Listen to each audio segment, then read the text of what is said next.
When an old rancher is dying in his bed, half the town thinks it knows who will stay to close his eyes. They are almost always wrong.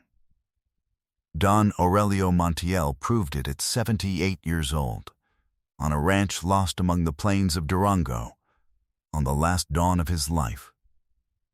Outside, the night dew wet the mesquites, and an old mare whinnied under the gate, as if she knew what was about to happen. Inside, a single woman held his hand. She was not his blood. Her name was Amparo, and for 11 years she had served him his coffee in the same clay cup. If you too believe that loyalty is proven by staying, and not only when it is convenient, subscribe to Cuentos del Viejo Campo and turn on the bell so that none of these stories from the plains slips past you. Don Aurelio died as the sky was beginning to lighten, without a sound, barely squeezing Amparo's fingers before letting them go forever. She did not weep all at once. She stayed a while looking at him, like someone waiting for a good man to settle in before a long journey, and then she closed his eyes with the palm of her hand and arranged the old shawl over his chest so that those who were coming would not find him cold. Because she already knew they would come. The dead man's nephew and niece, Rutilio and Ophelia Montiel, had not set foot on that ranch in 3 years, not at Christmas, not when the old man's breathing began to fail, not the afternoon the town doctors said, hat in hands, that Don Aurelio did not have many days left. Amparo had sent them word with the ranch hand who went down for the mail 3 times, in 3 different weeks. The first time Ophelia did not answer. The second she sent word that she was very busy. The third she answered, in front of the doctor himself who had come down to the town to treat a cough, that was what they paid the maid for. That word, maid, she said without lowering her voice, like someone naming a thing and not a person. No one answered her. The doctor looked the other way, and Amparo, who was heating the water for her master's coffee, kept heating it without turning around. But she heard it. You hear everything when you have spent 11 years caring for a man, and suddenly they name you as if you were a bench or a broom. Rutilio did come, but he did not come with flowers or with a priest to say a rosary for his uncle. He arrived the morning after the death, with the sun still low and the grass white with frost, in a borrowed truck and with a suited man beside him, an outside notary no one on the plains had ever heard of. Before asking about the body, before taking off his hat, Rutilio stood in the corral, counted the cattle with his eyes, calculated on his fingers what they were worth, and only then turned to Amparo. He did not offer his condolences. He told her to start gathering her things, that at noon a truck would come for the livestock, and that she had until the afternoon to leave the room free. He said all of that with his uncle lying 10 steps away, covered with a sheet, still unburied. Don Cleto, the foreman who had spent 40 years on that ranch and had buried even his own wife there beneath the great mesquite, listened from the corridor and said nothing.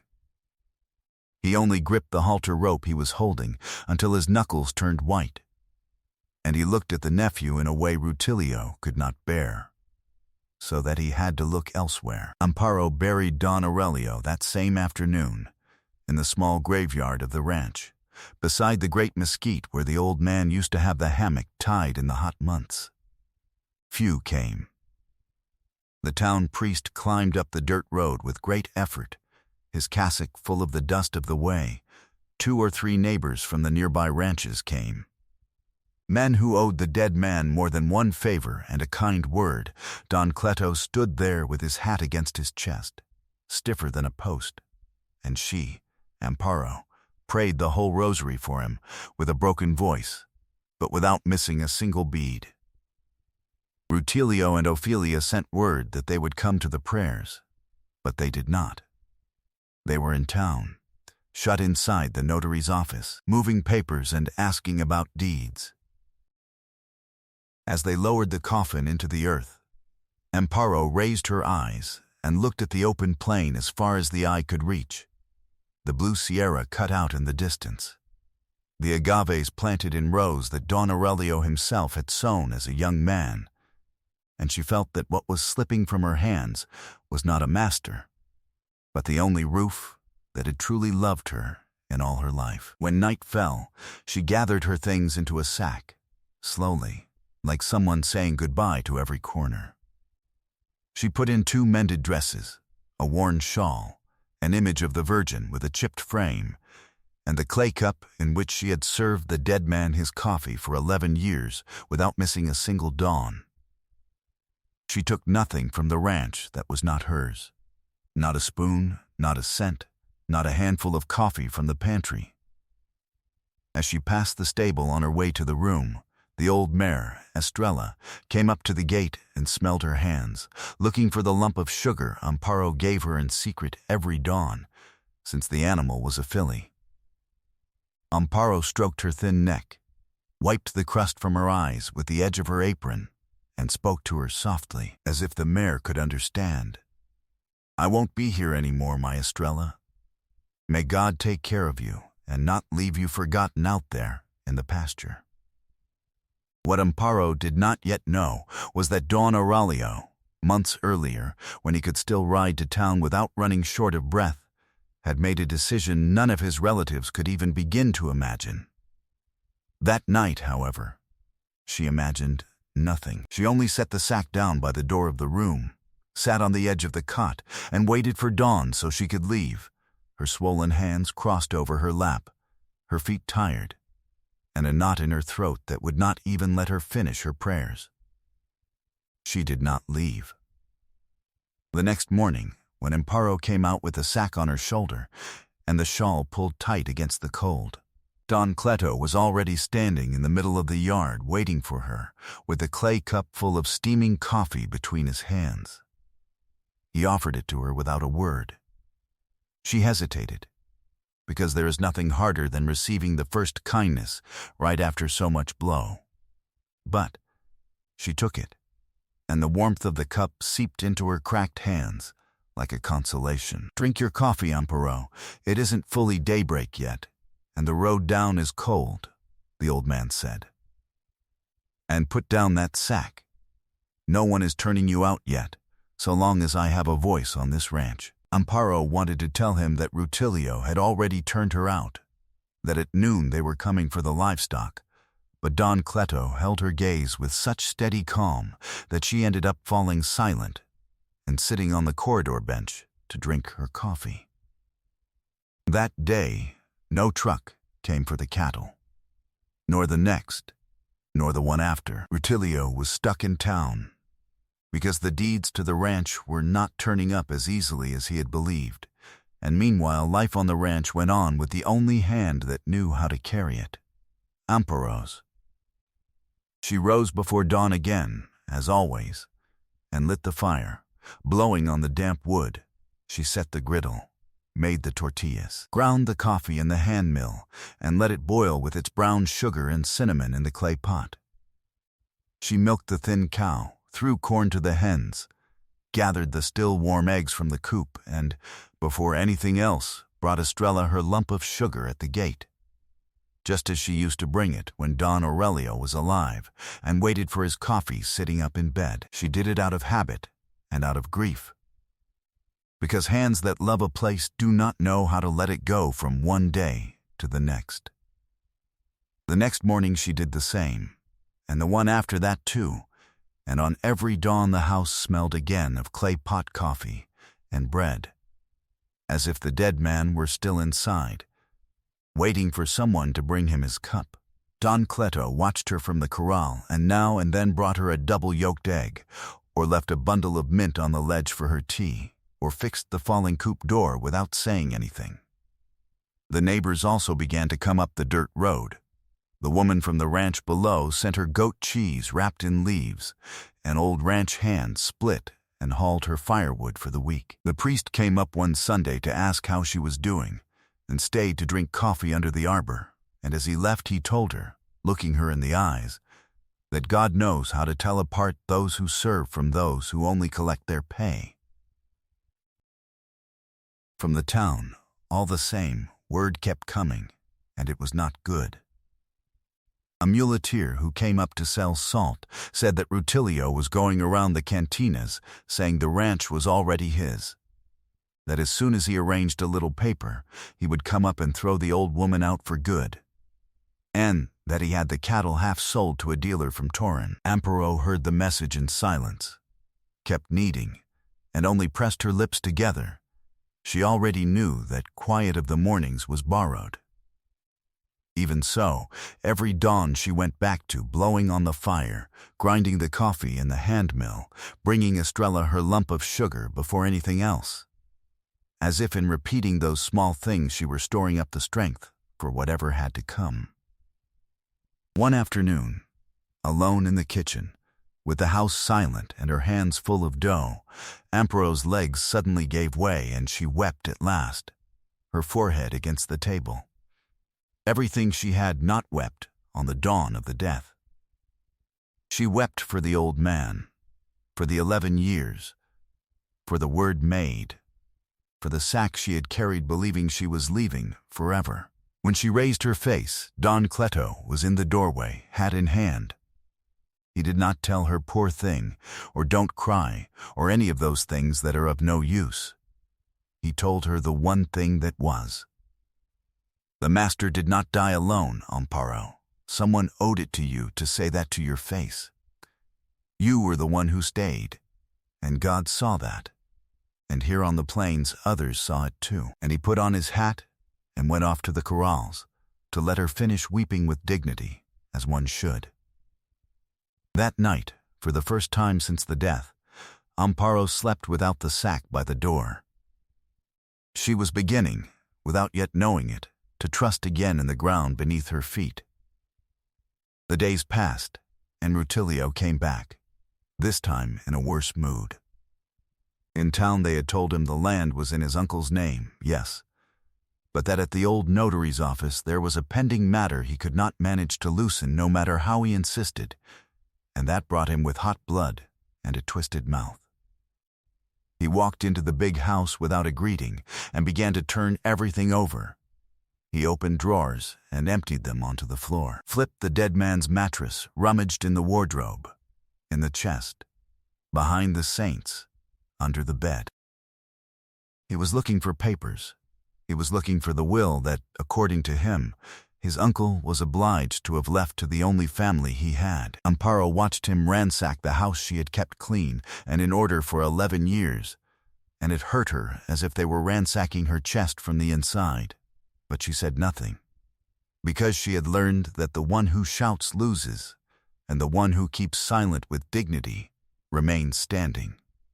It was Don Cleto who drew her aside to the corridor, late in the afternoon, and spoke to her very low so the nephew would not hear. Amparo, there is something the master made me swear before he went. He made me swear on the memory of my dead wife that I would not let them throw you off this ranch. And he told me where there was something you had to see with your own eyes when the time came. That time has come now. He led her to the old man's room when Rutilio went down to the corrals, moved the cot carefully, lifted a loose board from the wooden floor that had always creaked underfoot, and drew from a hollow a small dark wooden box, tied with a cord. Inside was the dead man's rosary, worn from so much praying, a faded old portrait of the wife who had died 40 years before. And, beneath the rosary, there was a paper folded in 4 that was going to change everything. Amparo did not read small letters well, so Don Cleto did not want to risk a mistake. The next day, very early, they went down to town together, with the box well guarded, and looked for the priest and the old notary, the one of a lifetime, not the suited man Rutilio had brought. The notary, a gray-haired man who had known Don Aurelio since they were boys, no sooner saw the paper than he recognized the seal and the handwriting, and confirmed, in a grave voice, what the box was keeping. 8 months earlier, still in his right mind, having ridden Estrella all the way to town with Don Cleto as witness. Don Aurelio Montiel had gone to that same office to sign his will before 2 witnesses and with the seal of the law. The ranch, the big house, the corrals, the cattle, the land as far as the edge of the Sierra, and the old mare named Estrella were not for his relatives. They were for the woman who had cared for him to his last breath. They were for Amparo. The notary read aloud the line the old man had ordered, written in his own words, changing nothing, that he left everything to Amparo because she was the only one who stayed, and a man does not leave his house to those who only come to count his cattle when they smell him dead. Amparo had to sit down on the bench of the office. Her hands trembled as they had not trembled even on the day of the burial, and for a moment she had no words left. Everything that had seemed the end, the sack by the door, the word made, the order to leave the room before the afternoon, suddenly looked different, smaller and more crooked. And she, without having sought or asked for any of it, found herself standing. Don Cleto came close and told her. His voice rough with what he had carried in his chest for 8 months, the master knew very well what his relatives were like, Amparo. That is why he left it signed in time. And that is why he made me swear, an old man who would not bend. I kept my word. That same night, in town, someone saw the notary go out to look for the judge with the folder under his arm, and by the following dawn it was already known on 3 ranches of the plains that the will of the late Montiel did not say, not by a long shot, what Rutilio had been telling in the cantinas. The storm was not long in falling. 3 days later, Rutilio came up the dirt road with Ophelia, with the suited man, and with a thick folder of papers under his arm, determined to throw Amparo out that very afternoon, and to take the cattle before the matter cooled. They got down from the truck shouting, sure of themselves, and Ophelia walked into the house as if she were walking into her own, demanding from Amparo the keys to the big house and ordering her to gather her rags once and for all. A woman alone, and a maid at that, cannot keep a ranch that belongs to the family, Ophelia told her, looking her up and down with her mouth twisted. Sign here that you're leaving of your own will, and we'll give you something for the fare. Don't be stubborn and don't make us call the authorities. But this time, Amparo did not lower her gaze or shrink her shoulders. Behind her, in the corridor, there already stood Don Cleto with his hat in hand, the town priest, the old notary, the judge who had come up with them, and 2 of the neighbors who drew near when they heard the shouting from the road. The notary stepped forward with complete calm and laid the sealed will on the kitchen table. Beside it, he set Rutilio's folder, which turned out to be nothing more than an attempt at a deed, unsigned, thrown together in a hurry with the suited man. That paper of yours is worth nothing, young man, and you know it, the notary told Rutilio, without raising his voice an inch. This other one is worth something. It is signed, sealed, and with 2 witnesses, 8 months before your uncle died, when he was whole in the head. The law is not commanded with shouts or with trucks. It is commanded with papers, and the papers have already spoken.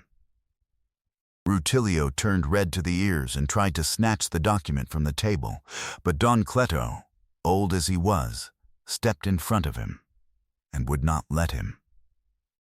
And he said, in a dry voice, the one sentence that needed to be said in that room: the people who sit at your table when you are on your feet are not always the ones who stay when you fall.